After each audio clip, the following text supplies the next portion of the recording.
है। अगर मेरा जन्म किसी प्रारब्ध को लेकर हुआ है तो उसका तो पालन करना मेरा फर्ज है। मैं अकेली लड़ती रही कि धर्म है तो मैं हूँ, राम है तो मैं हूँ, शिव है तो मैं हूँ, देव। यहाँ पे बहुत सारे मेरे आदिवासी बहन और भाई और पिता मौजूद हैं और मैंने कहा कि हाँ, मैं एक आदिवासी महिला हूँ, मुझे गर्व है अपनी जाति पर, अपने समाज पर और अपने धर्म पर। ये लीगल डिस्क्लेमर है। जैसा कि आप जानते हैं, यहाँ पे जो भी बातें होती हैं, जो भी प्रेजेंटेशन होती हैं, जो भी डिबेट्स होती हैं, इसका उद्देश्य साइंटिफिक टेम्परामेंट को इंकरेज करना है। जो कोई बाहर से वक्ता आते हैं, जो डिबेट करने आते हैं, वो जो भी अपनी बातें रखते हैं, वो उनकी अपनी रिस्पॉन्स होता है। तो चले हम समय ना गवाते हुए इसको शुरू करते हैं। और हमारे साथ सबसे पहले हैं तुलाराम वंजारे जी। इनको मैं ऐड कर रहा हूँ। तुलाराम वंजारे जी, आपका बहुत बहुत स्वागत है रेशनल वर्ल्ड में। हाँ सर। ओके। और इसके बाद से हमारे स्पेशल गेस्ट हैं श्रीलाल कोसले जी। श्रीलाल कोसले जी, आपका बहुत बहुत स्वागत है रेशनल वर्ल्ड में। अगर आप हमें सुन पा रहे हैं, ऑडियो आप ऑन करें, रिस्पॉन्स करें। जी sir, thank you sir. Okay. इसके बाद से हमारे साथ स्पेशल गेस्ट हैं नीरा देवी जी। ये भी आ चुकी हैं। नीरा जी, आपका बहुत बहुत स्वागत है रेशनल वर्ल्ड में। जी। और फिर हमारे साथ स्पेशल गेस्ट हैं डॉक्टर विलास खरात जी। इनको भी मैं स्क्रीन पे ले रहा हूँ। डॉक्टर विलास जी, आपका बहुत बहुत स्वागत है रेशनल वर्ल्ड में। धन्यवाद जी। सबसे पहले तो एक जो खबर आ रही है वो मैं स्क्रीन पे दिखाना चाहूँगा। और मेरे साथ एक और स्पेशल गेस्ट हरीश पंडाल जी जुड़ चुके हैं। इनको भी मैं ऐड कर रहा हूँ। हरीश पंडाल जी, आपका स्वागत है रेशनल वर्ल्ड पे। ओके। तो मैं सबसे पहले ये जानना चाहूँगा तुलाराम वंजारे जी से, ये क्या बताया जा रहा है न्यूज़पेपर में जी? हाँ सर। मुझे लगता है कि उधर से रिस्पॉन्ड नहीं आ रहा है, टेक्निकल प्रॉब्लम है। तो हम इस क्वेश्चन को आगे लेकर बढ़ते हैं। श्रीलाल कोसले जी से हम जानना चाहेंगे जी। जी सर, बता रहा हूँ सर। सबसे पहले मैं आपको बहुत बहुत धन्यवाद ज्ञापित करता हूँ सर कि आपने ये जो इतना महत्वपूर्ण मुद्दा है, सेंसिटिव मुद्दा, जिसको आपने ये जो हमारा ये प्लेटफॉर्म है उसमें हमको आप बात रखने का आपने अवसर प्रदान किया, तो बहुत बहुत धन्यवाद सर। पहले सर, मामला ये है कि अभी जो छत्तीसगढ़ में सतनामी समाज बहुत बड़ी तादाद में है, तो अभी ये 16-17 तारीख का जो दरमियानी रात है, मई 16-17 मई, लगभग 16 मई की बात है, तो रात में ये हमारा जो धार्मिक स्थल है गिरौदपुरी, तो वहां पे करीब में ही एक अमरदास गुफा है, अमर गुफा के नाम से वो फेमस है। तो जंगल के बीच में वो अमर गुफा है और वहां पे हमारा 2 जैत खाम गड़ा हुआ है। तो उसको किसी आपराधिक तत्व ने रात के अंधेरे में उसको काट दिया। सुबह सुबह जब हमारे समाज के लोगों को पता चला तो फिर वो हंगामा हो गया। फिर पुलिस चौकी में गए और FIR किया ज्ञात लोगों के ऊपर, और फिर पुलिस ने व्यापक रूप से पूछताछ भी शुरू कर दिया। तो हमारे समाज के लोगों ने क्या है, वहां पे ये एक आंदोलन कर दिया कि भाई 24 घंटा के अंदर यदि जो अपराधी है जिन्होंने जैत खाम को काटा है, वो आरी से काटा गया था, आरी होता है ना, उससे लकड़ी का जैत खाम था, उसको काटा गया था। तो समाज ने उद्वेलन के भावना से रोड पे आ गए। तो पुलिस ने आनन फानन में क्या है, कुछ लोगों को गिरफ्तार किया। उसमें 3 बिहार के जो बंदे थे, जो कुछ नल जल योजना के तहत नालीकरण का काम करते थे, तो उसमें उनको गिरफ्तार करके आनन फानन में जेल दाखिल कर दिया। तो हमारे जो सतनामी समाज का जो लोगों हैं, उनको ये जो मसला है वो समझ नहीं आया कि भाई बिहार के जो बंदे हैं उनको इससे क्या लेना देना है। तो वो लोग मांग कर दिए कि ये जो गिरफ्तार आप किए हो वो उचित गिरफ्तारी नहीं है, आपने आनन फानन में इस मामला को रफा दफा करने के लिए आपने ऐसा कृत्य किया है, तो इसका क्यों न CBI जांच किया जाए। ऐसा वो अड़ गए। तो उन्होंने ज्ञापन भी दिया, पहले ज्ञापन भी दिया जिले स्तर पे। उसके बाद उन्होंने 10 जून को अल्टीमेटम दिया था सरकार को, कलेक्टर को भी ज्ञापन दिया था, लिखित में परमिशन भी लिया था कि हम 10 तारीख को बलौदा बाजार जो SP ऑफिस है या कलेक्टर ऑफिस है, वहां पे हम धरना करेंगे और इसका ज्ञापन करेंगे और इसका हम CBI जांच की मांग करेंगे। ऐसा ये हुआ। तो उस दिन बड़ी तादाद में पूरा तैयारी किया गया था और शांतिमय ढंग से आंदोलन को करने का पूरा तैयारी था सबका, और सभी लोगों को निर्देश दिया गया था। लेकिन पता नहीं क्या हुआ, जो भीड़ में अब आपराधिक तत्व के लोग घुस गए लगता है हमको तो, और आपराधिक तत्व के लोग घुस के वहां हिंसा कर दिए। तो जी। लेकिन सतनामी समाज को ऐसा दिखाया जा रहा है जी। ओके। हम आगे बढ़ते हैं। हमारा प्रश्न है हरीश पंडाल जी से। हमारा प्रश्न है कि मैं ये जानना चाहता हूँ कि जहाँ तक मैं जानता हूँ सतनामी समाज में मूर्ति पूजा नहीं होती है, तो वहाँ पे ऐसी क्या चीज थी जिसे काट दी गई और जिसके लिए ये बातें सामने आ रही है? और वो जो लोग पकड़े गए हैं वो वहाँ के नेटिव भी नहीं है, यानी कि उनका ऐसे कोई प्रयोजन भी नहीं रहा होगा, यानी कि उनको या तो काम पे लगाया गया होगा या जो भी रहा होगा, क्या इसके पीछे कारण रहा होगा? जी, हरीश जी। जी, सभी साथियों को मेरा सादर जय सतनाम, जय मूल निवासी। जी, आपका जो प्रश्न है सर ये कि आखिर सतनामी समाज में मूर्ति पूजा नहीं किया जाता, तो वो तो हमारे सिद्धांत में है कि हम मूर्ति पूजा के खिलाफ हैं। गुरु घासीदास जी ने उनका भरपूर विरोध भी किया था। और चूँकि आस्था जो होता है वो किसी रूप में इस इंसान के सामने आता है। सतनामी समाज निराकार निर्गुण उपासक हैं और वे गुरु घासीदास जी के उपदेशों को लेकर के अपने जनमत इकट्ठा करते हैं और उन्हीं के अनुसार चलने का प्रयास करते हैं। चूँकि सतनामी समाज घोर जो ब्राह्मणी व्यवस्था इस भारत में ऊच-नीच की जो भावना, जो भेदभाव, छुआ-छूत की जो भावनाएँ यहाँ पर केंद्र में और राष्ट्रीय स्तर पर जो यहाँ पर है, उसके विपक्ष में रहते हैं। सतनामी समाज ने शुरू से ढोंग, चमत्कार, आडंबर, पाखंड सबका गुरु घासीदास जी के समय से ही इनका विरोध करते आ रहा है। और चूँकि सतनामी समाज आज निशाने पर इसीलिए है कि यहाँ पर जो ब्राह्मणी व्यवस्था है, उसके विरुद्ध सतनामी समाज जाता है। गुरु घासीदास चूँकि शुरू से ब्राह्मणी व्यवस्था के विरुद्ध थे और उन्होंने शुरू से ही मानव एक समान का जो उद्देश्य, जो सिद्धांत इस पूरे समूचे राष्ट्र को दिया है, वो विश्व व्यापक उनका सिद्धांत है। और उसी व्यापक स्तर पर जो हमारा सिद्धांत है, मानव एक समान, हम उन्हीं के अनुयायी हैं और हम सबको एक समान लेकर के चलना चाहते हैं। लेकिन जो यहाँ पर जो आरएसएस के जो ग्रुप है, जो सतनामी समाज को एक टारगेट पर रखा हुआ है छत्तीसगढ़ में, जो हाल बस्तर में आदिवासियों के साथ किया जा रहा है, वही हाल छत्तीसगढ़ में मैदानी इलाका में सतनामियों के साथ किया जा रहा है। जो बर्बरता, चाहे वो किसी पार्टी का हो, आज का हमारा एजेंडा है, हमारा विषय है भाजपा शासित प्रदेशों में सतनामी समाज सड़क पर क्यों है? लेकिन एक महत्वपूर्ण प्रश्न मैं कहना चाहूंगा सर, याद दिलाना चाहूंगा, क्योंकि छत्तीसगढ़ राज्य बनने के बाद कांग्रेस और भाजपा यही दो है जो यहाँ पर शासन करते आए हैं। लेकिन कांग्रेस के शासनकाल में भी सतनामी समाज सड़कों पर थे। कांग्रेस के शासनकाल में भी सतनामियों के साथ उतना ही अन्याय हुआ है जितना भाजपा के साथ हुआ है।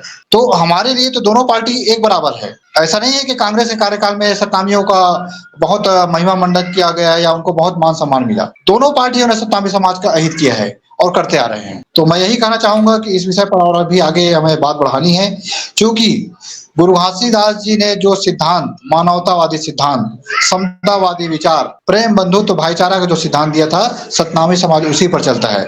लेकिन सतनामी समाज को बरगलाने का काम, बहकाने का काम हमारे बीच में बैठ के उनके जो एजेंट है, उनके जो दुश्मन है, वो कर रहे हैं। आज जो बड़ौदा बाजार में इतनी बड़ी जो हिंसा हुआ है, वो आरएसएस का ही देन है। मैं तो स्पष्ट कहूंगा, इसमें कोई दो मत नहीं है। जी, धन्यवाद। जी, धन्यवाद। आगे मेरा प्रश्न रहेगा नीरा देवी जी से रहेगा। जैसा कि अभी हरीश पंडाल जी ने बताया कि आरएसएस जो है वहाँ पे घुसपैठ कर रहा है और वो एजेंट की तरह काम कर रहा है। क्या आपको भी नीरा जी ऐसा लगता है कि आरएसएस जो है वो चाहता है कि सतनामी समाज अपना कल्चर छोड़ के, वहाँ की बहू बेटियाँ, वहाँ के जो भी लोग हैं, वो अपना कल्चर छोड़ के सो कॉल्ड उनका ब्राह्मणवादी, हिंदुत्ववादी बन जाएँ, उसमें जाएँ और इस कारण से इस तरह की चीज़ें सामने आ रही हैं? आपको क्या लगता है? जी, मेरी आवाज़ आ रही है सर आपको? हाँ, हाँ, बिल्कुल आ रही है।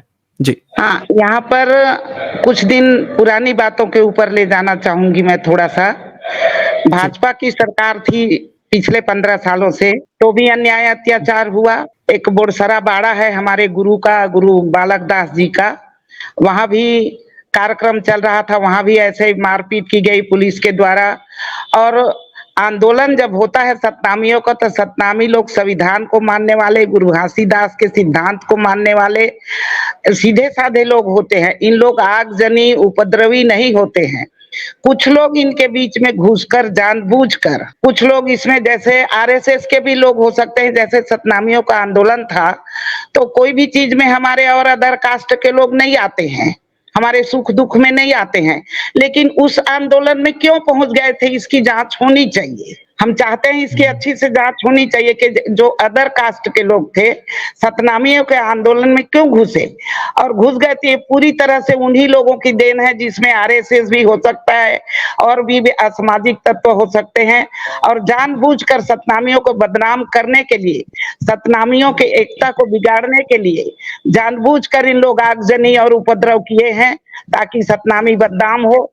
जितने भी आंदोलनकारी लड़के थे सभी नौजवान थे, सभी पढ़े लिखे नौजवान थे, सब अच्छे लड़के थे, कर्मचारी अधिकारी थे, सामाजिक आंदोलन था, कोई राजनीतिक नहीं था, किसी प्रकार का कोई किसी से द्वेष नहीं था, केवल मांग कर रहे थे कि सीबीआई जांच होनी चाहिए। जिन लोगों ने आस्था का केंद्र जैत खाम संकल्प स्थल, जहां पर सतनामी लोग संकल्प लेते हैं अपने गुरु के सिद्धांतों को मानने के लिए, अपने इष्ट देव मानते हैं, गुरु घासीदास जी को गुरु मानते हैं, उन्होंने जो शिक्षा दिया कि हम मूर्ति पूजा नहीं करेंगे, तो जैत खाम जो है संकल्प स्थल है, पवित्र स्थल है। उस पवित्र स्थल को अगर तोड़ा गया, काटा गया, षड्यंत्र पूर्वक निश्चित रूप से षड्यंत्र करके ही काटा गया। और उसके मांग किए, 1 महीने से मांग कर रहे थे कि सही जांच होनी चाहिए, सीबीआई जांच होनी चाहिए। तब तक सरकार यहाँ की नहीं सुनी, इसलिए नहीं सुनी कि बीजेपी की सरकार एससी विरोधी है और सतनामी एससी समाज में आता है, और सतनामी विरोधी जानबूझकर होने के बाद तो ये सरकार का भी इसमें हाथ हो सकता है, जानबूझकर फंसाया जाए, इनकी एकता को तोड़ा जाए। और इस तरह से मैं भी उस बात में सहमत हूं कि आरएसएस के लोगों के द्वारा ये जानबूझकर सतनामी एकता को तोड़ने के लिए, उनकी ताकत को खंडित करने के लिए तो ये कांड किया गया है। और मैं ये भी मांग करती हूँ कि जिन लोगों को पकड़ा गया है, जो निरपराध लोग हैं, जो लोग जबरन पकड़े गए हैं, जो सीधे साधे लोग हैं, उनको अविलंब छोड़ा जाए, और जो सही में षड्यंत्रकारी हैं, जिन लोगों ने सचमुच में वहां पर उपद्रव किए, ऐसे लोगों को गिरफ्तार किया जाए, सही जांच होनी चाहिए। सर जी जी, शुक्रिया आपका नीरा देवी जी, आपने यहाँ पे अपनी बातें रखी हैं। मैं जी हाँ बोलिए। वो जो घटना हुई है, भारतीय जनता पार्टी की सरकार है अभी, और जो जैत खाम की घटना के बारे में शायद सतनामी समाज के लोग तो कंप्लेन वगैरह किए थे, कोई गंभीर ध्यान नहीं दिया गया। समाज है गुस्से में, अचानक ये हुआ है, जो घटना हुई होगी। लेकिन ये जो आंदोलन है, ये गुरु घासीदास बाबा जो मूल निवासी का ही आंदोलन था, और आरएसएस के लोग सतनामी समाज को दबाने के प्रयास कर रही है। आरएसएस मानसिकता के लोग जहर फैलाने के काम कर रही है। इसके जिम्मेदार शासन प्रशासन है, और ये आंदोलन पूरे छत्तीसगढ़ में गांव-गांव में जाएगा।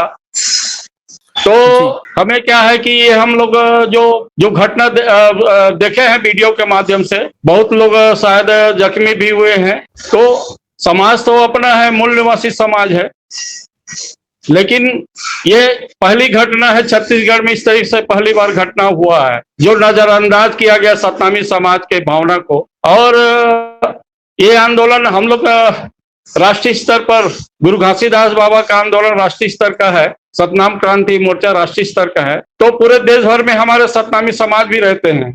तो इस तरीके से घटना को पुनरावृत्ति न हो, और हम लोग को इसके लिए एक ज्ञापन देना चाहिए ताकि समाज सुरक्षित हो। ओके ओके, यहाँ पे मैं आगे क्वेश्चन को बढ़ाता हूँ, और मेरा प्रश्न रहेगा आगे कौशले जी से रहेगा, और हम आते हैं डॉक्टर विलास जी से भी इस पर हम लोग अब राय लेंगे। लेकिन उससे पहले हमने मुझे कुछ शोध पेपर मिले हैं, और जब मैंने शोध पेपर देखा तो इस शोध पेपर में भी एक बात कही जा रही है कि यहाँ पे बताया जा रहा है, नीचे लिखा जा रहा है कि जो स्वर्ण इतिहासकार हैं, नीचे से तीसरी लाइन जो है ये बताता है कि स्वर्ण लेखकों तथा इतिहासकारों ने घासीदास को हिंदुत्व के रंग में रंगने में कोई कोर कसर छोड़ी ही नहीं। तो ये रिसर्च पेपर के माध्यम से भी ये बातें बताई जा रही हैं। तो ये क्या कहना है कौशले जी, क्या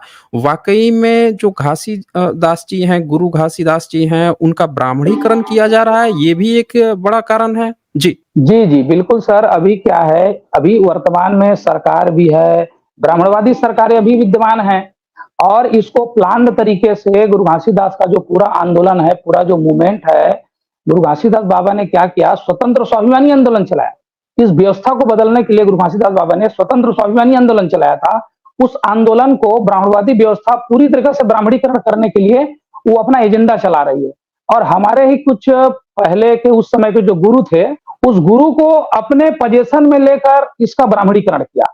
ये पहले से प्लान तरीके से किया, और आज भी ये इसको ब्राह्मणीकरण करने में लगे हुए हैं। अभी जो हमारे सतनामी समाज के जो उसके बाबा गुरु घासीदास के वंशज है, जिसको वंशज मानते हैं ब्लड रिलेशन के लोग, हालांकि वो लोग गुरु घासीदास के सतनाम आंदोलन को तो चला नहीं रहे हैं, लेकिन वो लोग गुरु घासीदास का अभी भी ब्राह्मणीकरण करने में लगे हुए हैं और सरकार के साथ मिलकर, जैसे अभी आरएसएस बीजेपी की सरकार है, कांग्रेस की सरकार है, वो उनके साथ मिलकर हमेशा काम करते हैं, क्योंकि वो ब्राह्मणवादी व्यवस्था के लोग हैं। वो तो हमारे लोगों की बात नहीं करते, वो अपनी एजेंडा को मजबूत ज्यादा करते हैं।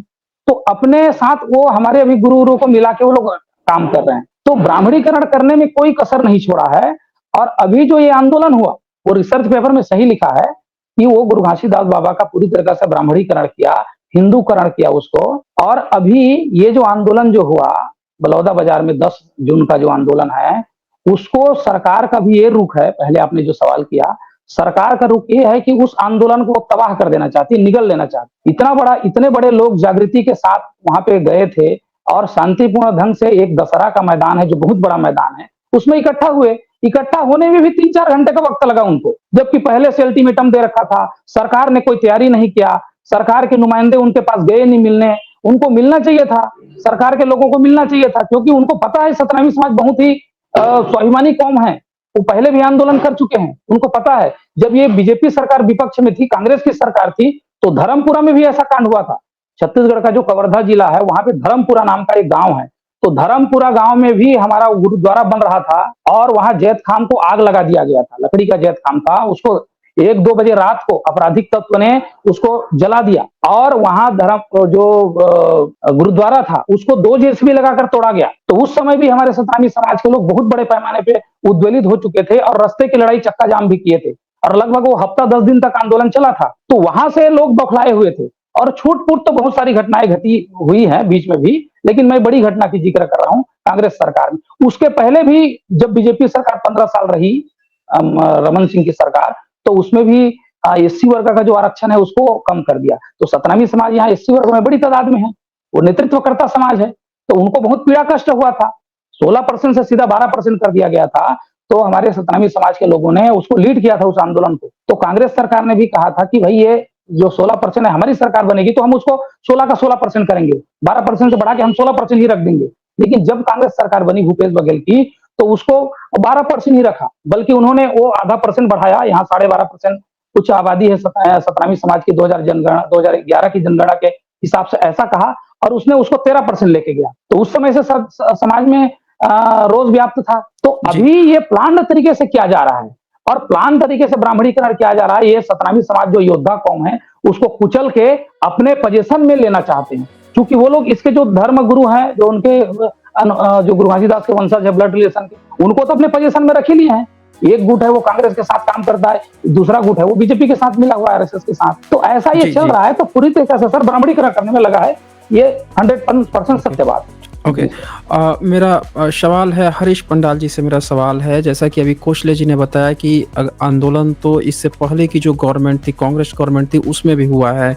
तो ये अभी जो कहा जा रहा है कि आरएसएस का इसमें हाथ हो सकता है, ये बात कितनी फिर सही हो सकती है? अगर ऐसे आंदोलन पहले भी, क्या आरएसएस बहुत पहले से एक्टिव है? क्या कारण हो सकता है? जी हरीश जी, आपकी माइक म्यूट है। हाँ जी जी सर।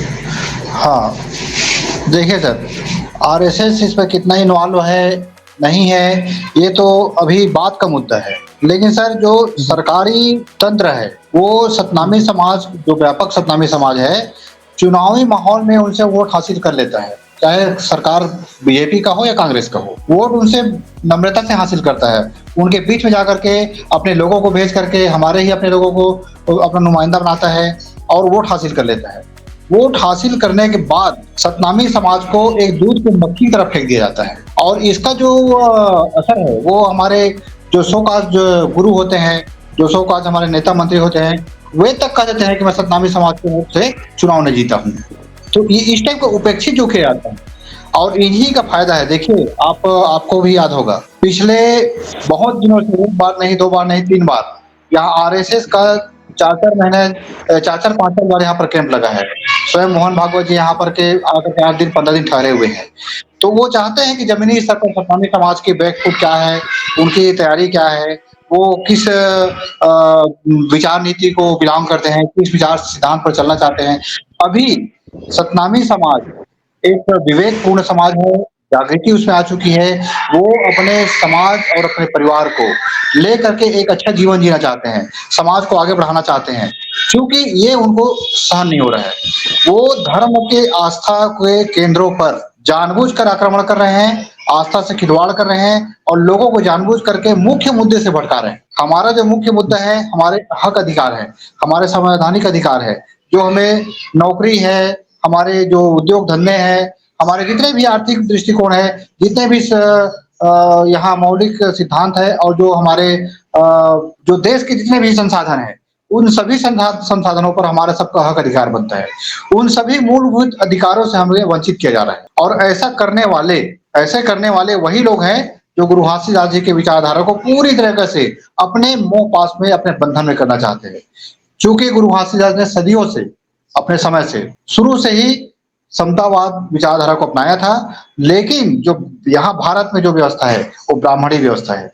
वो जन्म श्रेष्ठ सिद्धांत को मानते हैं। वो अपने से जो विचारधारा उनसे जो दूर रहता है, जो उनके अपोजिट विचारधारा है, उनको वो सहन नहीं कर सकते।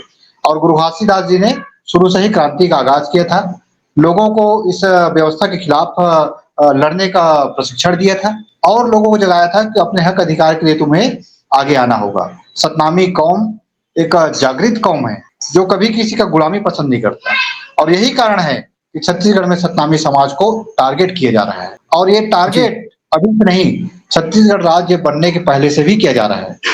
और चूंकि छत्तीसगढ़ राज्य बनने के बाद इसका जो दायरा है एक सीमित दायरा हो गया है और यहाँ के जो हमारा बाहुल्य समाज है वो सबके निगाहों में एक किरकिरी बन के अटक रहा है। सबको लग रहा है कि सतनामी समाज इतना विकास क्यों कर रहा है, तो उनको उस मुद्दे से भड़काने के लिए, ताकि सतनामी समाज अपने हक अधिकार की मांग न कर सके, संवैधानिक मूल सिद्धांतों को अब वो जो है पटल पर न ला सके और केवल अंधविश्वास बन के पूजा भक्ति में लगा रहे, अंधभक्ति करता रहे, नेताओं की चाटुकारिता करता रहे, यही उनका उद्देश्य है। जी, जी। ओके। तो हम आगे बढ़ते हैं और मेरा प्रश्न रहेगा डॉक्टर विलास जी से, मेरा प्रश्न रहेगा कि सतनामी समाज, बहुजन समाज का एक्चुअल में इतिहास क्या है और अभी का जो ये घटना है, क्या वो बहुजन समाज से होने के कारण ही ऐसा हुआ है? क्या अगर वो सो कॉल्ड उनकी जाति के होते तो इस तरह की कोई प्रॉब्लम नहीं होती? जी। सतनामी आंदोलन जो है ये न्यायवादी है, समतावादी है, समानतावादी है और सतनामी आंदोलन के जो निर्माता है गुरु घासीदास जी का जो सिद्धांत है, मानो एक समान, तो ये सिद्धांत बहुत ही महत्वपूर्ण सिद्धांत है और इस सिद्धांत से अगर किसी को दर्द होता होगा, किसी को पीड़ा होती होगी, तो वैदिक धर्म है। जो जैत खाम है, ये जैत खाम सतनामियों का प्रेरणा स्थल है और उस प्रेरणा स्थल पर, उस प्रेरणा के स्रोत पर जो हमला करने वाले जो लोग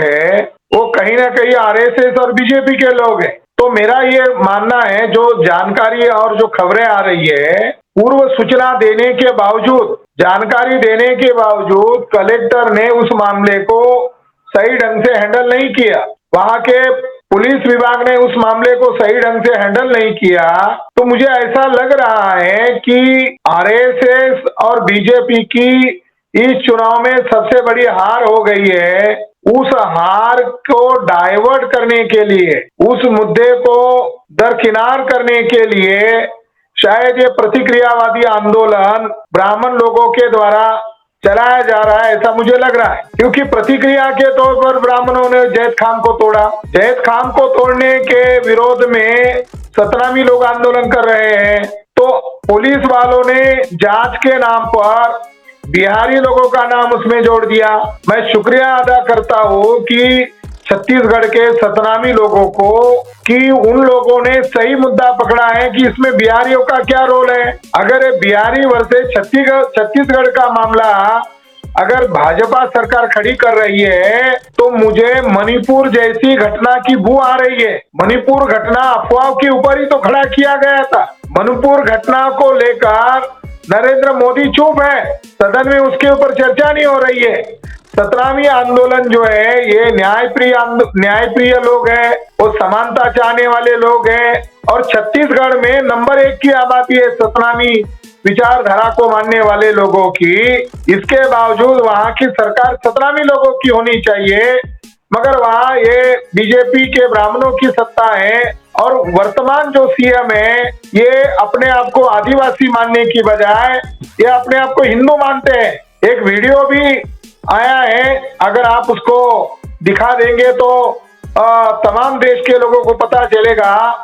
जिस आदिवासी सीएम की पत्नी अपने पति को आदिवासी मानती नहीं है, वो आदिवासियों के साथ तो न्याय कर ही नहीं रहे, वो सतनामियों के साथ कैसे न्याय करेंगे? जी ये वीडियो मैं शेयर करता हूँ, इसको स्क्रीन पे मैं दिखाने की कोशिश करता हूँ। यहाँ पे बहुत सारे मेरे आदिवासी बहन और भाई और पिता मौजूद हों। ओके, ये जो महिला है ये कौन है, एक बार आप क्लियर बताएंगे डॉक्टर विलास जी? वो सीएम की पत्नी है, सीएम की पत्नी है वर्तमान। ओके। मैं अकेली लड़ती रही कि धर्म है तो मैं हूँ, राम है तो मैं हूँ, शिव है तो मैं हूँ, देव। ये तो प्रॉपर हिंदुत्ववादी बोल रही हैं। हम एक वीडियो दिखा रहे हैं, मैं क्यों डरूं किसी से? देखिए। अगर मेरा जन्म किसी प्रारब्ध को लेकर हुआ है तो उसका तो पालन करना मेरा फर्ज है। मैंने तो ये तो बोल रही हैं कि इनका जन्म हुआ है, ये हिंदू फैमिली में हुआ है और मंच पर बोला, किसी का मैंने निरादर तो नहीं करा, पर मैंने धर्म का सम्मान करा। और मैंने कहा कि हाँ, मैं एक आदिवासी महिला हूँ, मुझे गर्व है अपनी जाति पर, अपने समाज पर और अपने धर्म पर। ये मुझे नहीं समझ में आ रहा है। अभी ये बोल रही हैं कि ये शिव का, राम का, और इसका बोल रही हैं, अभी कर रही हैं कि आदिवासी भी महिला है। तो ये क्या मतलब, आदिवासी महिला है या हिंदू महिला है, ये समझ में नहीं आ रहा मुझे। तो ये आदिवासी महिला है, सीएम आदिवासी है, सीएम विष्णुदेव जी। ये खुले तौर पर आदिवासियों के ऊपर कलंक है। ये वर्तमान सीएम जो है ये आदिवासियों के ऊपर कलंक है, जो अपने आप को आदिवासी नहीं मान रहा है। ओके, मैं पूरा कर देता हूँ वीडियो और आगे कर देता हूँ, वो भी सुन लेते लोग। और उस धर्म के नाते मैं हर मंच पर बोलती रही। अगर सिर्फ मैं अपने समाज का सुनती कि हम सिर्फ आदिवासी हैं, हम देव पूजा नहीं करते, हम ब्राह्मण पूजा नहीं करते, या हम ब्राह्मणों से शादी ब्याह नहीं कराते, तो शायद जो मुख्यमंत्री की कुर्सी आपके सर जी को मिली है, शाह जी को मिली है, और आज आप यहाँ पर आमंत्रित हैं, शायद ये पल नहीं होता। तो ये तो सीधे बोल रही हैं कि ये हिंदू बनी है इसीलिए इनको कुर्सी मिला है। तो ये तो बहुत बड़ी बात है कि ऐसे तो ये तो साफ कह रही है कि मैं इसीलिए हिंदू बनी हूँ क्योंकि ये कुर्सी तभी हमें मिली है, हिंदू बनी हूँ तो ये काम कर रही है, यही तो बोल रही हैं ये। मैं नीरा देवी जी की इस पर प्रतिक्रिया जानना चाहूंगा कि क्या आप भी हिंदू बनना चाहेंगी? जी, अगर आपको सीएम का ऑफर दिया जाए या इस तरह की। जी, इस वीडियो के आधार पर क्या न्याय करेंगे वर्तमान सीएम? यानी जो घटना छत्तीसगढ़ में हो रही है वो हर एक वर्ग के साथ हो रही है, क्रिश्चियनों के साथ हो रही है, वहाँ के ओबीसी के साथ हो रही है, वहाँ के सतनामी लोगों के साथ हो रही है। तो सीएम जो है ये आरएसएस का एक खिलौना मात्र है, इस वजह से ऐसी हरकतें वहां हो रही है। इस पर मैं नीरा देवी जी की प्रतिक्रिया जानना चाहूंगा। आप चूंकि महिला हैं, अभी हमने महिला जो सीएम पत्नी है उनकी भी हमने बात सुनी। उन्होंने कहा कि मैं ये पूजा करती हूँ, ब्राह्मणों से शादी विवाह कराती हूँ, ब्राह्मणों से अपने सारे फंक्शन कराती हूँ, इसीलिए ये सीएम का पोस्ट हमें मिला है, नहीं तो ये नहीं मिल पाता। तो क्या आपको भी अगर ये चीजें सतनामी समाज को क्या इस तरह से ऑफर किया जा रहा है और लोग इस तरह से हिंदू बनाए जा रहे हैं? मैं आपकी प्रतिक्रिया जानना चाहूंगा। जी, नीरा देवी, क्या आप हमें सुन पा रही हैं? मेरे ख्याल से उधर से शायद हैंग हो गया है स्क्रीन, साउंड नहीं आ रही है। तो हम इस प्रश्न को आगे ले चलते हैं, इस प्रश्न को वंजारे जी के पास ले चलते हैं। वंजारे जी, आप कुछ कहना चाहेंगे इस पे? मेरे ख्याल से शायद आपकी माइक म्यूट है। तुलाराम वंजारे जी, आपकी माइक म्यूट है, आप अपनी माइक करके बोले। हाँ, बोलिए। छत्तीसगढ़ को आसान करने के लिए आगे से जो षड्यंत्र चल रही है सर, और ये लोकतांत्रिक ढंग से लोग हैं, तो समाज है। साउंड डिस्टर्ब हो क्या रही है? ओके। मेरे ख्याल से तुलाराम पंजारे जी की माइक डिस्टर्ब है। इस प्रश्न को हम ले चलते हैं हरीश पंडाल जी के पास। जी हरीश जी। जी सर। जी। आपका जो प्रश्न है बहुत अच्छा है सर। कि देखिए, अभी जो हमने वीडियो देखा, फुटेज देखा, वर्तमान सीएम की पत्नी खुद बोल रही है कि वो हिंदू बनी है तो उनको इतना सब चीज मिला। तो मतलब उनको संविधान का उनका कोई रोल नहीं है उनके इस योगदान में, उनके विकास में, वो स्पष्ट बोल रही है। जबकि संवैधानिक अधिकारों के तहत उनको आज ये पोस्ट मिला, वो संविधान के मिले शक्ति से वो उन्होंने इस पोस्ट को हासिल किया है। लेकिन वो बोल रही है कि मैं हिंदू बनी तो मुझे ये सब मिला। तो आज हम देख सकते हैं हमारे सतनामी समाज के 105 जो गुरु हैं वो भी तो हिंदू बने हुए हैं, वो तो खुल के जय श्री राम बोल रहे हैं। और जब हम बोलते हैं तो बोलते हैं कि हम राजनीति में ही हमको सब वर्ग को लेकर चलना पड़ता है, इससे हम अच्छा बोलते हैं। मेरा कहने का मतलब है सर, आप सतनामी होकर के जय श्री राम बोल रहे हो मंच पर, आप आदिवासी होकर के अपने आप को हिंदू बोल रहे हो, लेकिन कोई एक शंकराचार्य लोगों के वोट हासिल करने के लिए जय सतनाम जय गुरु घासीदास कभी नहीं बोलते। उनकी तो ऐसी कोई बाध्यता नहीं है, तो हमारे लोग क्यों बाध्य हैं? तो मतलब ये साफ साफ जाहिर होता है कि वो व्यक्तिगत स्वार्थ सिद्ध करना चाहते हैं, और व्यक्तिगत स्वार्थ सिद्ध करके वो ऐसे ऊंचे मुकाम पर अपने आप को ले जाना चाहते हैं। ये स्पष्ट झलक है सर। जी जी श्री राम कोसले जी से मैं जानना चाहूंगा कि क्या इसी तरह से अभी जो हमने पैटर्न देखा है कि अगर किसी भी सतनामी समाज के किसी व्यक्ति को अगर लाभ दिया जाए और फिर उसको हिंदू बना दिया जाए, या उनके मुंह से ये प्रचारित करा जाए कि देखो हिंदू बनोगे तो फायदा है, और इस तरह से पूरे सतनामी समाज को टारगेट किया जा रहा है हिंदू या हिंदुत्व ब्रिगेड में लाने के लिए? जी बिल्कुल सर, प्लान तरीके से ऐसा किया जा रहा है। जैसे अभी ये हमारे यहाँ के छत्तीसगढ़ के सीएम की उनके वाइफ का बयान है, ये इनको क्या है बहुत दिन से प्रोजेक्ट किया गया है और इनको फिर धीरे धीरे पद दिया गया, उनके बाद विधायक बना, सांसद बना, मंत्री भी बना, अभी वो चीफ मिनिस्टर भी बन गया। तो चीफ मिनिस्टर इन्होंने बना दिया, मतलब आरएसएस भाजपा जो है बड़ी पार्टी है कहा जाए, तो उन्होंने उसको इतना बड़ा पोस्ट दे दिया।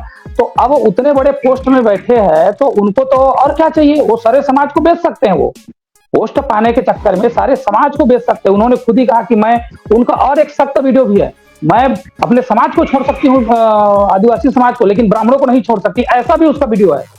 वो वीडियो हमने देखा है, उन्होंने स्पष्ट कहा। हाँ, वो वीडियो भी मैं होता तो आपको भेज देता, लेकिन अब वो पहले हमने देखा है। उन्होंने स्पष्ट कहा है मैं हमारे आदिवासियों को छोड़ सकती हूँ, ब्राह्मणों को नहीं छोड़ सकती, ऐसा भी कहा है। और अभी उन्होंने एक और वीडियो कहा, एक तो कोई लेडी पत्रकार थी, उन्होंने कुछ उनको पूछ रही थी, तो उन्होंने महिलाओं को मोटिवेट करते हुए ये कहा कि महिलाओं को भी घर से निकल के काम करना चाहिए समाज के लिए। अरे कम से कम ज्यादा ना कर सको तो कम से कम भागवत कथा पुराण जहां हो रहा है वहां तो जाके बैठो 1-2 घंटा। ऐसा वो महिलाओं को, प्रदेश की महिलाओं को मोटिवेट कर रही है। वो ये नहीं बोल रही कि तुम पढ़ो लिखो, तुम संवैधानिक जानकारी रखो, जुल्म जातिया का मुकाबला करो, नॉलेज इकट्ठा करो, ऐसा नहीं बोल रही है। अरे घर से निकलो और कम से कम जहां पे कथा पुराण हो रहा है वहां तो जाके बैठो, ऐसा वो मोटिवेट कर रही है। तो वो क्या शिक्षा देने चाह रही है प्रदेश के लोगों को, प्रदेश की महिलाओं को? तो ये जो ब्राह्मणवादी व्यवस्था है वो पूरी तरीका से हमारे लोगों को प्लान तरीके से केवल पोजीशन देता है, पावर तो उनको देता नहीं, पोजीशन देता है, गाड़ी बंगला देता है, केवल पद नॉमिनेट करता है और पावर देता नहीं है और अपने गुलाम बना के रख लेता है। तो उसको क्या है, हमारे समाज के लोग देखते हैं, अरे वो तो बड़ा, देखो देखते देखते सीएम बन गया, सिंपल सा आदमी, ज्यादा पढ़ा लिखा नहीं है, कोई ज्यादा उसका पूर्व पहुंच है नहीं, फिर भी वो देखते देखते सीएम बन गया, तो उसको रोल मॉडल समझते हैं। और उसी के राह पे चलने के लिए हमारे इस समाज के जो और लोग हैं वो लोग ऐसा करते हैं, क्योंकि हमारे लोगों को तो उतनी व्यवस्था की समझ नहीं है ना, तो जो देखते हैं उसी को अनुसरण करने की कोशिश करते हैं। तो ऐसा करा कि ये जो ब्राह्मणवादी व्यवस्था है, आरएसएस की जो विचारधारा वाली व्यवस्था है, वो ऐसा करती है। सतनामी समाज के साथ भी ऐसा हो रहा है। अभी देखिए, अब नाम लूंगा किसी गुरु को तो उनको बुरा लगेगा, लेकिन फिर भी मैं एग्जाम्पल, क्योंकि जो सत्य बात है उसको तो बताना पड़ेगा। अभी देखिए, अभी जो आरएसएस बीजेपी के साथ है वो पहले कांग्रेस के साथ, और कांग्रेस में वो क्या है, एक संसदीय क्षेत्र से टिकट मांग रहे थे लोकसभा का, उनको वहां टिकट नहीं दिया, तो उसने क्या किया, अभी जब ये सरकार आया बीजेपी का तो उसके साथ चले गए, फिर एक क्षेत्र से उसको विधायक का टिकट दिया, उनको मंत्री बनने का लालच था, लेकिन आरएसएस बीजेपी उतना बड़ा पद थोड़ी दे देगी, वही तुरंत उसको विधायक बना दिया। एक जो गुरु है, तथाकथित गुरु तुंगापंथी, उसको विधायक बना गया, अब विधायक बन के पावर में बैठ गया है। पहले कभी विधायक बनता नहीं, लेकिन जैसे आरएसएस बीजेपी ने टिकट दिया, विधायक बन गया, तो पद पावर मिल गया उसको। और हमारे समाज के जो युवा टाइप से लड़के लोग हैं उनको भी अपने फेवर में लेके अपना वहां हुक्म चला रहा है। तो ये ऐसा षड्यंत्र पूरा पूरी प्लान से करा रहे हैं। ये लोग। जी, कौशल जी। जी। आगे मेरा प्रश्न रहेगा, अगर नीरा देवी जी, अगर आप हमें सुन पा रही हैं, आप रिस्पॉन्ड करें अगर आप हमें सुन पा रही हैं, क्योंकि इनका मुझे लगता है स्क्रीन हैंग कर गया है। अगर आप हमें सुन पा रही हैं तो मैं ये जानना चाहूँगा कि सतनामी समाज एक बड़ा समाज है, सम्मानित समाज है, एक पावरफुल समाज है छत्तीसगढ़ में और उसके अगल-बगल के राज्यों में भी। तो अब तक उस समाज से कितने सीएम, या हम यूँ कहें कि जो एक हायर पोजीशन है वहाँ का गवर्न करने का, उसमें कितने लोग सतनामी समाज से गए हैं? मैं इस पे जानना चाहूँगा आप लोगों से। नीरा देवी जी, क्या आप हमें सुन पा रही हैं? मेरे ख्याल से वो नहीं सुन पा रही हैं, तो इस प्रश्न को हम लेते हैं फिर वंजारे जी से जानना चाहेंगे। जी, तुलाराम वंजारे जी।